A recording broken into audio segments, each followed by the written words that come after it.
Hi అండి.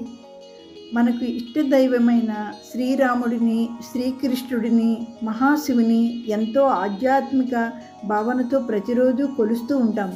మనం కొలిచే దైవాలు నీలిరంగులో ఎందుకుంటారో మీకు తెలుసా? అది వివరంగా వివరిస్తాను. నమస్తే. మా ఛానల్ చేంజింగ్ ట్రెండ్ని ఆదరిస్తున్న మీ అందరికీ నా నమస్సులు. కొత్తగా చూసేవారు నా వీడియోని సబ్స్క్రైబ్ చేసుకుని లైక్ చేయగలరు. నచ్చితే షేర్ చేసి నా ఛానల్ని రెగ్యులర్గా చూడండి. ఇక టాపిక్కి వస్తే, హిందూ దేవుళ్ళు ముఖ్యంగా రాముడు, కృష్ణుడు, శివుడు, విష్ణువు మొదలైన వారంతా స్కిన్ బ్లూ కలర్లో ఉన్నట్లుగా చూస్తుంటాం. అది నిజం కాదు.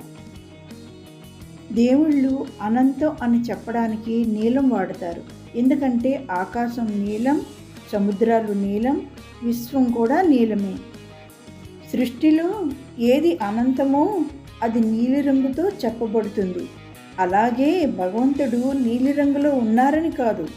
హిందూ తత్వశాస్త్ర ప్రకారం నీలిరంగు అనంతతత్వం అంటే ఇన్ఫినిటీ, విశాలత్వం, వాస్ట్నెస్, దివ్యత్వం, డివినిటీ ప్రతీకగా ఉపయోగించబడింది. ఆకాశం నీలంగా కనిపిస్తుంది, సముద్రం కూడా నీలంగా కనిపిస్తుంది. ఇవి రెండు మనకు అంతం కనిపించని విశాలమైనవి. అందువల్ల అనంతమైన, సర్వవ్యాపకమైన భగవంతుని విశ్వరూపాన్ని సూచించడానికి నీలిరంగును చూపుతారు. నిజానికి దేవుళ్ళు శరీరంగా నీలిరంగులో ఉన్నారని కాదు.